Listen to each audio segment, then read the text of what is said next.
Hello, friends. Welcome to another edition of the show. I'm Joe, and 15 years ago, this guy almost missed his own community college graduation. We're going to talk about that. Over an unpaid parking ticket, folks. Yep.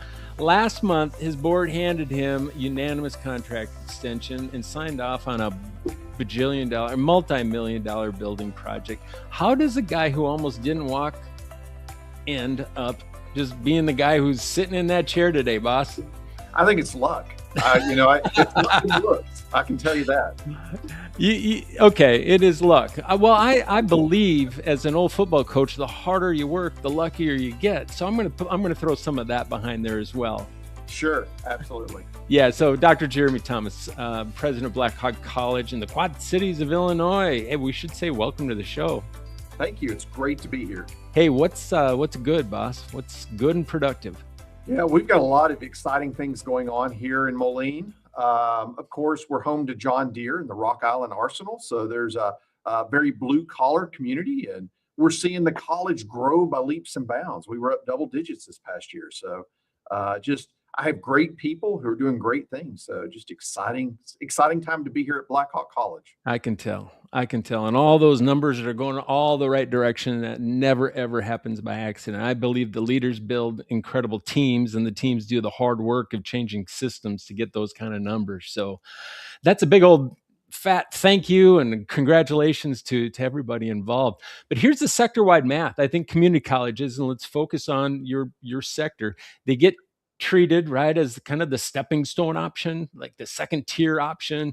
Good for certificate, maybe good for transfer, but not the destination anybody's really proud of. Meanwhile, you look across the curb and your employers are saying, more please, more Yeah. please. How have you cracked into that to be as successful as you've been? Because your numbers do show it.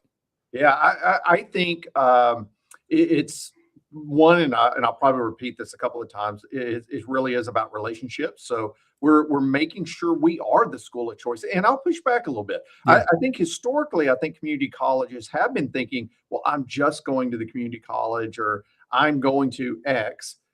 Without the same zeal. I think you're seeing a change in the U.S. I think you're starting to see people go, I went to Black Hawk College and I earned a degree and I am involved in X. So I think we're seeing that change, but you have to start at the beginning. So, I run summer camps for young kids. I get them on this campus as quickly as I can.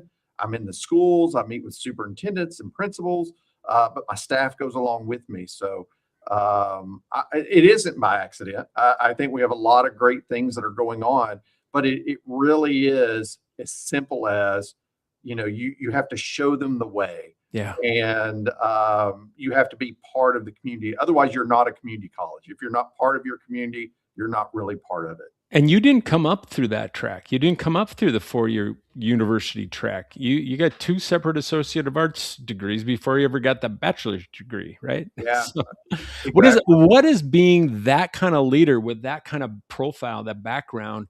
What's the advantage that you have because of that to maybe your peers who did the traditional 4-year track?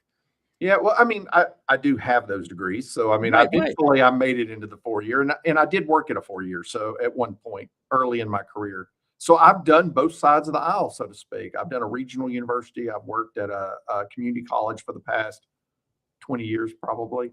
So it's been quite a while, but I think the biggest thing I come from a blue collar family. Mm. I'm the son of a welder, and my mom worked for the post office, and they're first generation high school graduates. I am first generation college graduate. Wow. I see college as a vehicle to get you to a destination. Hmm. We are not the destination, and that's an important aspect. So if you even look at the software companies that provide our application information, it says, what is your major? If you're a first generation student, you may not know what that means. Right. I'm fighting with them going, so can you tell me what you want to be when you grow up? Now, my wife would tell you I'm not grown up. So I know that's a loose term, but where are you headed? What is your destination? What are you trying to get to? I think we lose it sometimes, and I think that's the reason students move away from us. from time to time because they lose track of where they're actually headed. They get caught up in the journey. So true. So true. I can tell you how many times I've been dropped off at a campus by an Uber driver Yeah. who said, I used to go there. No Sure. degree, right? No degree. And I asked him why. I was many times it's like, I had success in a few classes, but I just didn't really have a pathway. Yeah, Right, to your absolutely. point, to your point. So how because I do believe relationships are important in that process, but if you don't have the structures and system that are also calibrated to that care and support, what are some of the big initiatives that you've gone about? Now, you can't fully change what's happening within your online reporting systems of declare a major, but how has that attitude started to really make the needed changes on campus? What are you seeing? Yeah, so one of the first things I do when I hit a new campus is let's go walk it. And what I mean by that is if I'm a new student and I just hit campus, let's see what that experience looked like. And this is a physical walk, by the way. So I just stepped into your main building. So now what? What message are we sending? Yeah. How are we processing? I ask a lot of questions around. So where are hurdles? What things are really where are we watching? If you look at that enrollment funnel, for those of us who have been in enrollment management for quite a few years, if you're following that enrollment funnel, what does it look like that we're losing students, and can you find those pockets?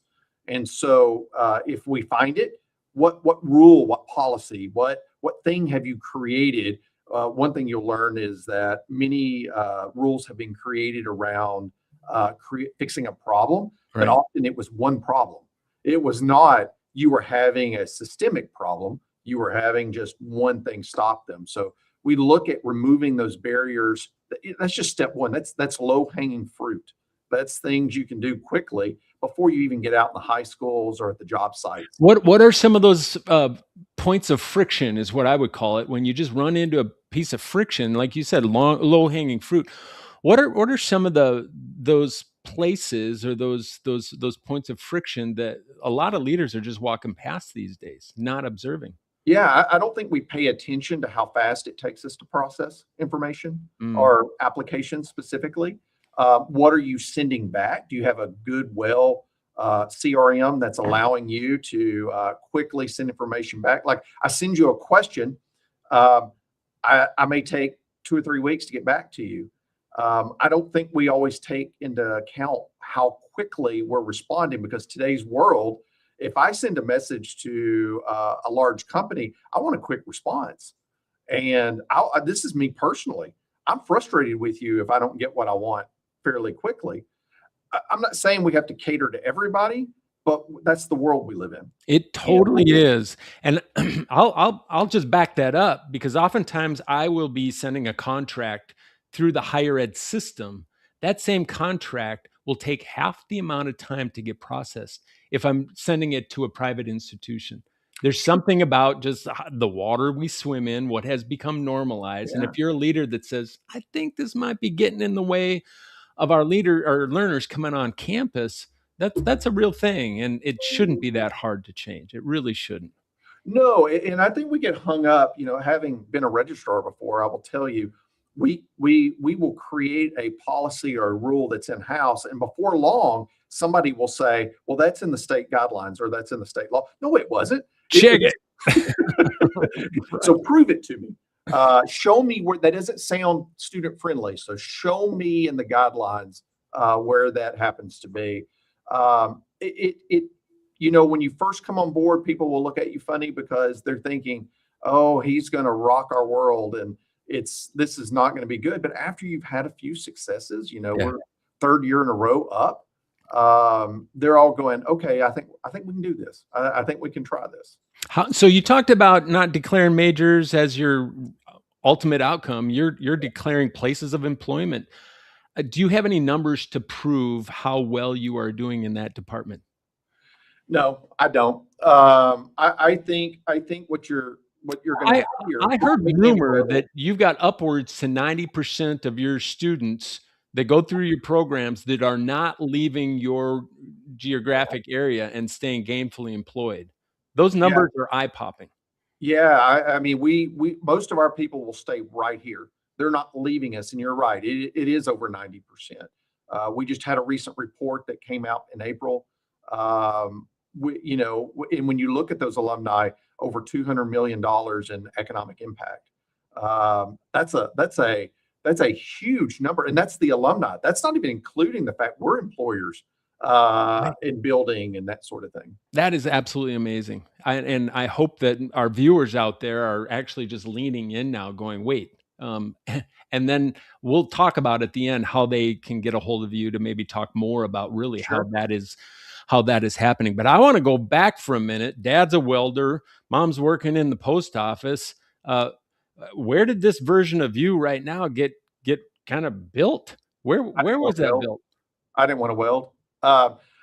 It really is that simple. When I graduated from high school, if you had told young me one of these days you're going to be running a college, I would have laughed because I could not see myself here. This is something that I just kept moving to the next step. And let me say this, and for those that are listening, find your people that you can mentor, Yeah. people that you see, because I've been blessed that I have those. I can name them. Who Uh, saw you? what's Who that? saw you back in the day? Who saw you? You talk about the power of relationships and somebody that saw maybe potential that you didn't even believe that you had within you. Yeah, so I had my college band director, who Mm. still keeps up with me today. So when something comes out, I'll get a text from him saying, "Good job, saw that interview." Um, my president, when I was at Angelina College, Dr. Larry Phillips, he took a chance on me and said, "I want to make you my enrollment manager," and that allowed me to continue to move forward. Um, Oh my goodness. It just seems like they pop up wherever I need them. In fact, Dr. Phillips, long Mm. story, we don't have time for today, but he gave me a bottle of A1 sauce at one point. It was a joke. It's still in my office. That same bottle, probably expired. Yeah, we don't want to open it, but But it symbolizes something that's just right, clear, spot on to the heart of what you're doing. yeah, I mean, when he passed away a couple of years ago, I used him a lot in front of the faculty. I said, "This is what we want to be. This is Mm. who we want." The impact he has made has spanned way out of Texas. It's now here in Illinois. And you almost didn't make your own graduation, an Yeah, and unpaid by the way, parking ticket, that right? was for You my couldn't 4-year afford both. graduation. You couldn't afford your cap and gown. What kept you in education? It'll go back to that band director. Mm. He, I hope he's tuning in. First name. Here's an unpaid Bill, advertisement. yeah, Bill, he's great. Bill, this one's for you. A1 for Bill. Yeah. So, he just wouldn't allow me to settle. I would, even down to my grammar, he would come in and Mm. say, "Okay, I need you to think about what you just said and how you said it and how other people will react to you. I know you grew up in the country, but I need you to be able to communicate clearly." So he really kind of hit me on how clear are you communicating and what you're communicating. But if I needed something, if I needed some advice, if I needed support, I'll give you another example. So my child went to school at my alma mater, and Mm. her grandfather passed away. My father-in-law. He's the one I called so he could go sit with her while I made a phone call because we're 12 hours away. Wow. So I mean, he's become a really good friend on top of being a mentor over the years. Hey, friends, quick question before we get back to it. I know that you have talented people on your leadership team, but is your team actually performing to its full potential? Most aren't, and most don't know why. The Team Intelligence Assessment is a solution to change that. Find out where your team stands at higherperformancegroup.com. Go to find your starting point to get started today, or click the QR code in the screen right here. All right, back to the show. That's rich. So rich. Tell me about category leadership. Category leadership. There's Yeah, there's a define that for term. me. Well, there's a term out there where a number of campuses are really looking to consolidate some of the Mm, services. mm. Um, is that a thing where you happen to be now? I don't know if that's something that you're studying. I think in the times of just shortfalls, staying in demand and profitable, many campuses are looking at, well, what can we combine to be more effective and efficient? I don't know if those conversations are happening on the inside there. If not, Well, then we're gonna just scoot right past that. yeah, so let me make a comment. I think, to our detriment, sometimes we will start combining things that should not be Mm. merged together. Yeah, talk more Uh, about that. we had one of those when I got here, and that's that we had, done away with the VP of students, and we took that unit and put it under instruction. And while the instructional leadership are phenomenal, they're not student affairs people. There is a difference. So basically blending student affairs and academic affairs into Yeah, one one office. unit to save Mm, that FTE to our detriment. We during that entire time we saw enrollment declines. wow. So one of the first things that I did when I came on board was put that VP back. And since then, we've seen enrollment increases. And so your retention, your touchy feely stuff that's hard to put money to, Yeah. that can be to your detriment as you start to merge. I'm not saying you don't. We're all business people, it's Exactly. hard. But a campus your size, if you are not attracting and figuring out the new modern methods to really get the attention of the people in your community, there's even if you got world-class instruction, there's a big gap there. There's a big Well, remember I said it was about relationships. So, if you are not making people feel like they're part of the community, you may not know, because this is hard to see on the internet. I send an email to students every Sunday night. They get a personal message from me, and I every think student gets a personal message. well, What to time the do you start? to the degree of, it is usually a life lesson. It's usually something that I have watched them struggle around. Um, Hmm. and if you ever wonder, do they read it?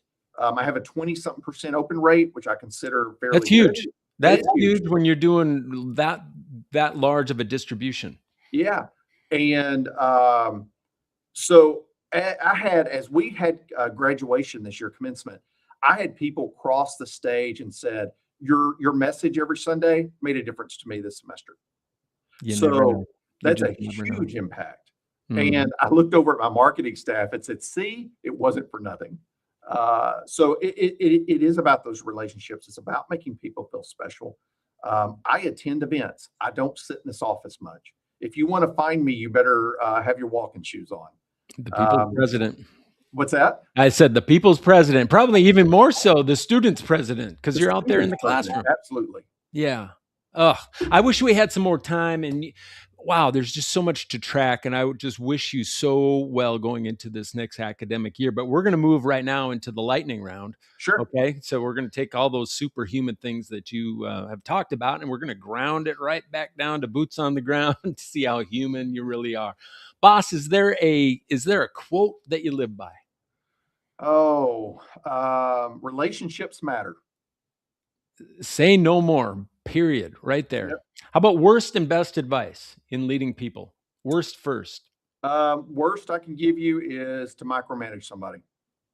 Make Best. them feel like it doesn't matter. Yeah. Best, um, um, trust.